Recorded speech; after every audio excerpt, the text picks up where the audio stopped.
Srila Prabhupada.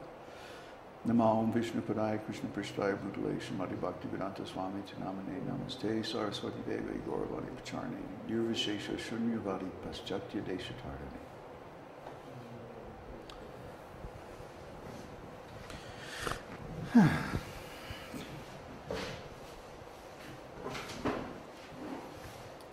Can you put the words to Vandeham? The first? Yeah. Yeah.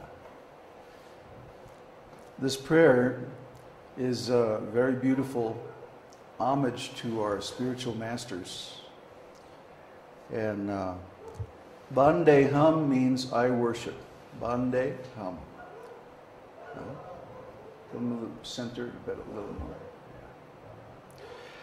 It means, I offer my respectful obeisances unto the lotus feet of my spiritual master and of all other preceptors on the path of devotional service. I offer my respectful obeisances unto all the Vaishnavas and unto the 6 Goswamis, including Srila Rupa Goswami, Srila Sanatana Goswami, Raghunath Das Goswami, Jiva Goswami, and their associates. I offer my respectful obeisances unto Advaita Acharya Prabhu, Sri Nityananda Prabhu, Sri Chaitanya Mahaprabhu, and all his devotees headed by Srivas Thakur. I then offer my respectful obeisances unto the lotus feet of Lord Krishna, Srimati Radharani, and all the gopis headed by Lalita and Vishaka, our eternal friends. So, I welcome you all. It's a good turnout this morning, and I'm glad to see that people are picking up on this electronic satsang. It's the wave of the future, and I think in our group especially it's going to become very popular and very beneficial for everyone. So today I wanted to speak a little bit on the Viṣṇusahasranāma, the 1,000 names of Lord Vishnu. You know, we're covering this on our podcast, 2 or 3 verses every week.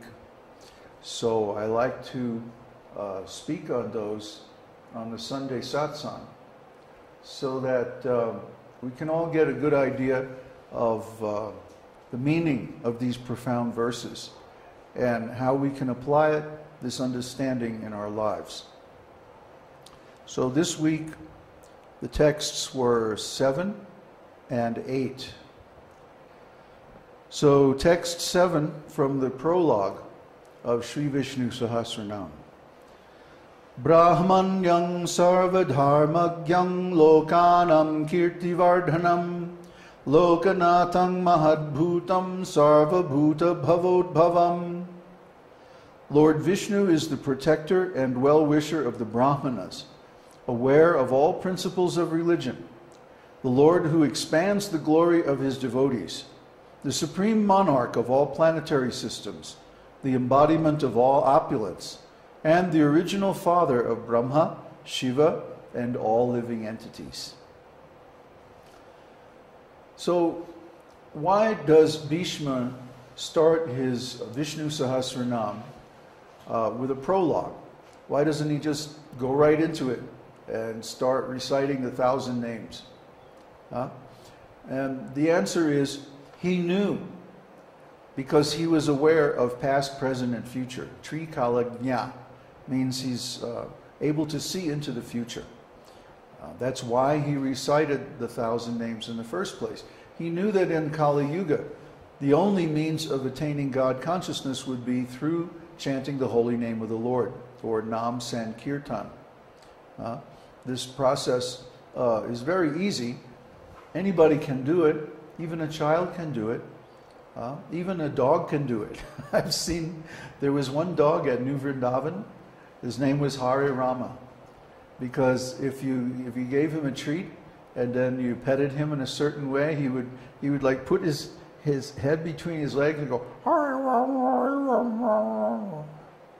I'm not kidding. Even a dog can chant the holy name. Even an animal, what to speak of a human being. So if we don't avail ourselves of this wonderful opportunity, that we're really missing the whole point in human life.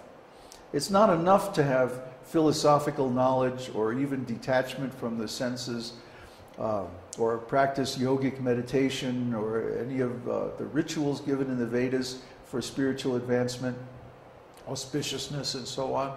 I mean, those things are nice if you can do it. Most people can't.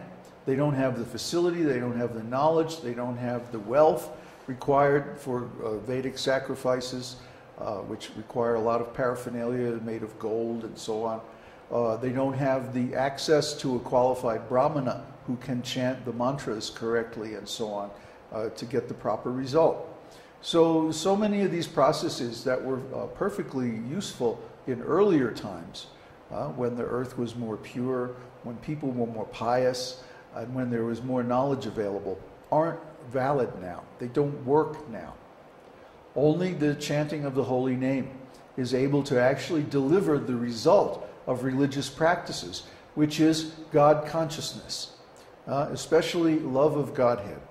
Love of Godhead is the most valuable jewel that can be acquired by any religious process. And all the religions of the world glorify love of God. But how many of them give the process by which love of God is attained? That's only in the esoteric teaching. So we have this wonderful process, and we also have the knowledge of how to apply it, which is very simple. Kirtaniya sada harihi means chant the holy name of the Lord constantly. That's all there is to it. There's no other instructions. You chant any other holy name of the millions of holy names of God.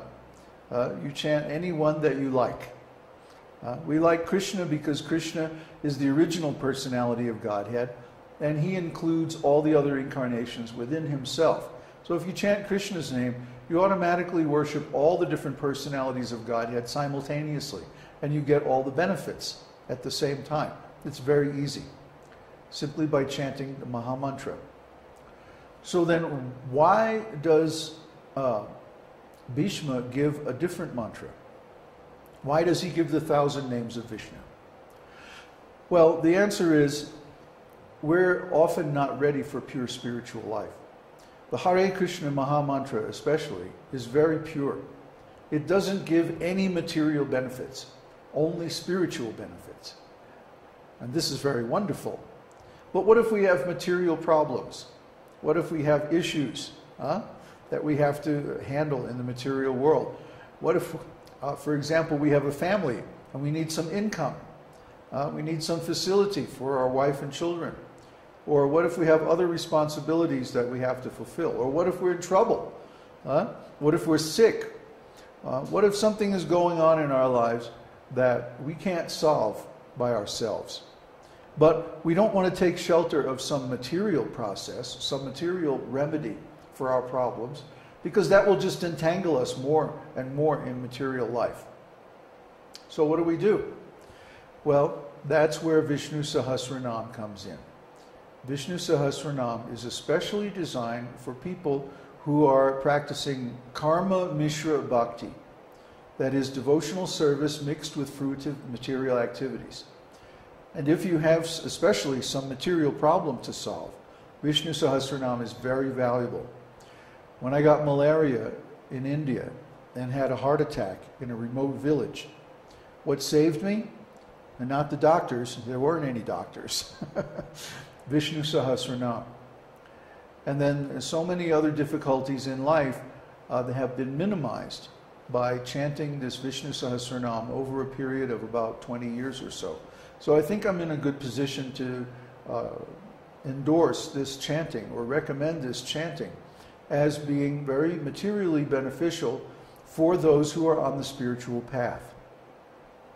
Therefore, Bhishma gives a little prologue, a little introduction to position the chanting of the holy name, to show the actual benefits or the actual merits of this chanting process to those who may not be familiar with it or who may not have access to a spiritual master who can tell them about it. So he begins by saying that Lord Vishnu is the protector and well-wisher of the Brahmanas.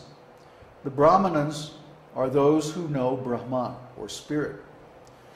The fundamental qualification of a Brahmana is that he knows the difference between matter and spirit, and he serves the purposes of spirit by instructing people in spiritual life. This is the main duty of a Brahmana, besides becoming self-realized himself.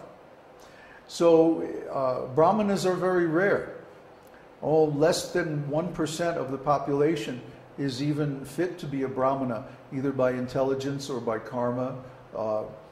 Then, of course, training is also required. You can't just be a Brahmana, because you feel like it. You have to have specific Vedic knowledge and experience in applying the principles of the Vedas in the current situation in society, in life. Because to teach others, you have